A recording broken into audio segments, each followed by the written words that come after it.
Hello everyone, magandang good morning and good afternoon and good evening po sa ating lahat. Mapagpalang maulan po. Alright, so kamusta po kayo?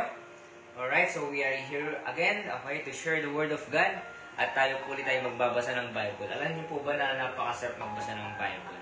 And especially kapag yung Bible yung ating binabasa. Okay? I mean, ako po kasi ay nagbabasa ako ng books. So, nagagandahan ako, mas lalong nag-train yung aking utak, ganyan. Tapos, a blessing kasi, kumbaga kung yung ibang books, okay, nananamnam natin yung gandang mga principle, okay, masalo pa kaya itong Bible natin, okay. So, itong Bible natin ay ang salita ng Panginoon, okay. So, kung kayo nagbabasa po kayo ng books, nire-recommend ko na mas magandang basahin ang Bible. Bakit? Kasi itong Bible ay andito na po lahat ng principle na gusto po nating malaman. When it comes to leadership, when it comes to paano maging parent, okay, paano maging mabuting parent, maging mabuting anak. Okay, so andito na po lahat. So, wala akong masabi because ito yung salita ng Panginoon. Right, so ngayon po ay nasa Mark chapter 3 na po tayo. Okay, dito po tayo makikita yung kapangyarihan ng Panginoon. So, if you are tuning today, okay, this day, okay, sana ay panoorin mo to hanggang matapos. Alright, so ngayon po ay basahin natin yung verse 1. Mark chapter 3 verse 1 if you want to read, okay, this book of the Mark chapter 3 verse 1 to 6, okay? So, tingin niyo lang po sa inyong Bible, okay? At babasahin ko po dito sa Tagalog kasi kahit paano ay, naiintindihan natin kahit paano yung Tagalog. But, this is the reference lang po. Okay? Ang talagang binabasa po natin is the King James Version 1611. Alright? So, verse 1, sana po dito muling pumasok si Jesus sa sinagoga at naroon ang isang lalaki na may natuyot na kamay. So, ang Panginoon po ay pumasok sa isang sinagoga at meron siyang isang nakita na lalaki na merong, okay, may sakit, okay, natuyot yung kanyang kamay. And verse 2, at si Jesus ay ninamatyagan nila kung papagalingin niya ang lalaking iyon sa mga araw ng Sabat upang siya ay maparatangan nila. Okay, verse 3, sinabi ni Jesus sa lalaking iyon na may natuyot na kamay, tumindig ka sa kalagitnaan. Okay, para sa akin, ang dealing sa akin ng Panginoon sa akin dito, na kahit you have a problem, okay, na kahit mahirap yung sitwasyon mo today, okay, ang kailangan natin is tumindig tayo sa Panginoon. Okay, are you hear that? Because ang Diyos na lang yung ating pag-asa. Ang Diyos na lang ang tutulong sa atin na kahit may mga kapamilya tayo, mga kaibigan tayo, na tutulong sa atin, pero kulang pa rin eh. You see? Okay? Ang Diyos, kapag siya ay tumulong sa atin, hindi nagkukulang ang Panginoon. You see that? So, ang Panginoon po ay siya ay makapangyarihan. And sabi niya sa lalaki, okay, sinabi niya sa kalagitnaan, tumindig ka sa kalagitnaan. Kung ikaw ay mayroong problema, kung ikaw ay mayroong pagsubok, okay, na kinakaharap ngayon, at nasa gitna ka na, tumindig ka, tumayo ka, okay, at lumaban tayo. Okay? Kasi time will come, malalagpasan natin yung ating pagsubok.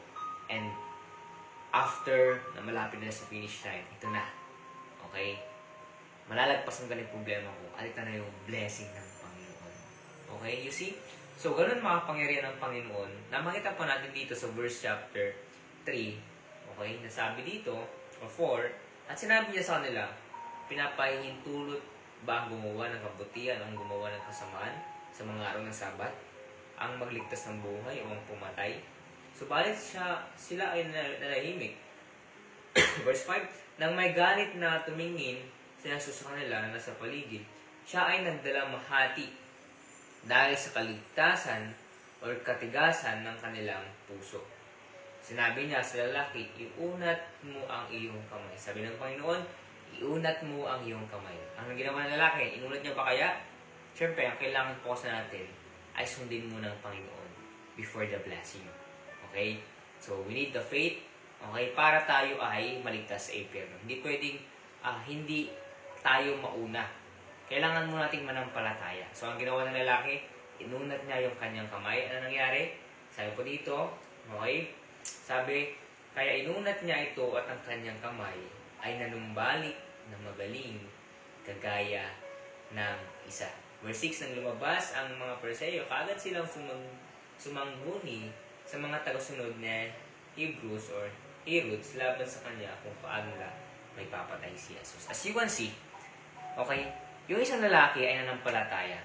Ano nangyari? Sabi ng Panginoon, iunat mo yung kamay. After that, ang nangyari? Gumaling yung isang lalaki. You see that? Ang Panginoon ay makapangyarihan. Kung ikaw, okay, meron ako nabasa. Okay? You need faith. You have faith to God. You need faith to God. Bakit? Para gumawa sa iyo buhay ang Panginoon. Okay? Kung ang Diyos ay nagpapagaling, ang Diyos ay nagliligtas sa impyerno. Kung ikaw hindi mo pa alam kung saan ka pupunta pag namatay ka, delikado po yan. Yes, dito sa mundo ay napakaganda. Okay, mayaman tayo, maayos yung buhay natin, maganda yung trabaho natin, maganda yung buhay natin. But, your soul is nanganganib. What if mamaya mamatay na tayo? What if bukas mamatay na tayo? What if after 2 days, 3 days, 5 days, mamamatay na tayo? After 1 week, mamamatay na tayo. After 5 days, or after 1 month, 2 months, 3 months, 1 year, 5 years, 10 years. Pag namatay tayo, saan tayo pupunta po namatay? Saan po tayo mapupunta? Okay? Siguro ang inisip po natin ay sa langit. Kasi mabait ako, nagbibigay ako. Pero hindi kasi yun yung paraan. At this video, sasabihin namin yung paraan kung saan or paano makakaligtas sa impyerno. Okay? Sabi sa Romans chapter 3 verse 23, for all have sinned and come short of the glory of God. Lahat ng mga makasalanan ay hindi makakaabot sa kalatian ng Panginoon. Okay? Kapag tayo pa yung isang makasalanan, hindi po tayo part dun sa langit. At magiging part po tayo sa impyerno. Why? Because we are sinner. Okay? Romans chapter 6 verse 23, ang kabayaran ng kasalanan ay kamatayan. Kapag tayo po ang nakagawa ng kasalanan, anong bayad nun? Kamatayan. Okay? Yung kamatayan, sinasabi sa Romans chapter 6 verse 23, yun po yung kamatayan na tayo ay mapupunta sa impyerno. Gusto nyo ba mapunta sa impyerno? Kung ayaw nyo, maniwala po tayo na merong impyerno na nakaredy sa atin. Revelation chapter 28, okay, lahat ng mga natakot, pumatay ng tao, okay, lahat ng mga sinungaling ay mapupunta sa impyerno. Ang dami ng mga proof sa Bible, okay, na possible na tayo mapunta sa impyerno. Kailangan lang natin, sabi sa John chapter 4, verse 6, John 14:6, Jesus said to him, I am the way, the truth, and the life. No man cometh to the Father but by me. Ang Diyos lang po yung daan para tayo po ay maligtas sa impyerno. Kailangan po natin siyang tanggapin bilang Panginoon tagapagligtas. Romans chapter 10, verse 9 to 10. Okay? If you confess, ikaw ay nagpakumbaba sa Panginoon, humingi ka ng tawad sa Panginoon, at ikaw ay totoong, okay, humihingi ng tawad with your heart, okay, at tinatanggap mo siya bilang Panginoong pagligtas, ikaw po ay maliligtas sa impyerno. Sabi doon, thou shalt be saved. Nasa Acts, sabi, or sa Bible, na kapag tinawag mong Panginoon, okay, bilang Panginoong pagligtas, ikaw ay maliligtas. This life po, ang goal po natin dito ay maligtas or ma-share natin yung gospel. Not because of the money, not because of the ads, not because of the sponsorship. Pero kung may magbigay, okay lang din naman eh, tatanggapin po natin. But our goal is, baka ikaw hindi ka paligtas. Okay? Kaya nawa, if you want, okay, kung gusto mong maligtas sa impyerno, hindi pa huli ang lahat. Itong buhay ay mabilis lang. Yung oras mabilis lang. Okay? Life is short. Okay po? Kaya pag tayo, okay, kailangan po nating magsisi sa ating makasalanan. Sa impyerno, may ood na hindi namamatay habang buhay na po tayo doon. Pag namatay po tayo at kapag doon po tayo napunta. At tayo po, okay, ang kailangan lang natin para tayo po ay maligtas. Lagi kong inuulit sa ating mga live, kailangan po natin ang Diyos sa ating buhay. Ang Diyos ang magliligtas sa atin. Ang Diyos ang tutulong sa atin. Okay? Kung dito may problema tayo, ulit ng bahay, we have heaven na naghihintay sa atin. Okay? Kailangan natin ng magtiis. Okay? Kailangan natin tanggapin ng Panginoon bilang Panginoon na pulis sa ating buhay. Pasukin ba natin ang Diyos sa ating buhay, tapos po tayo humingi ng tawad sa Panginoon para magkaroon po tayo ng buhay na walang hanggan, which is the heaven. Sa heaven po, merong street of gold.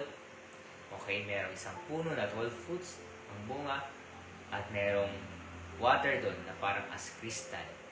Okay, para siyang salamin. Okay, so meron kami invitation today. Okay, we have a prayer. Mag-pray po tayo. Susundan mo ako sa prayer if you want. Okay, na maligtas sa impyerno. Sundan niyo lang po ako. At itong prayer na to, ito yung paraan. Hindi ito yung daan. This is the paraan. Okay? Ang pinupoint ko po, kailangan po nating manampalataya sa Panginoon. Kailangan pa natin magtiwala sa Panginoon. Let's pray. Sundan niyo po ako.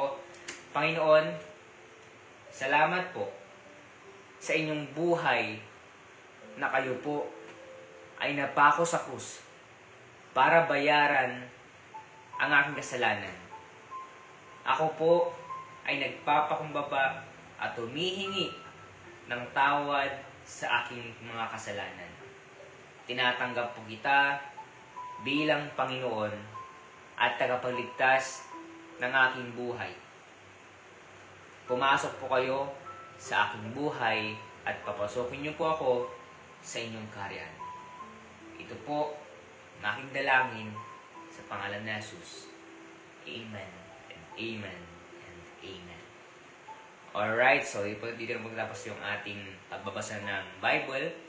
Okay, at nawa, lagi po kayong manood sa ating video. Madami po tayong matutunan dito.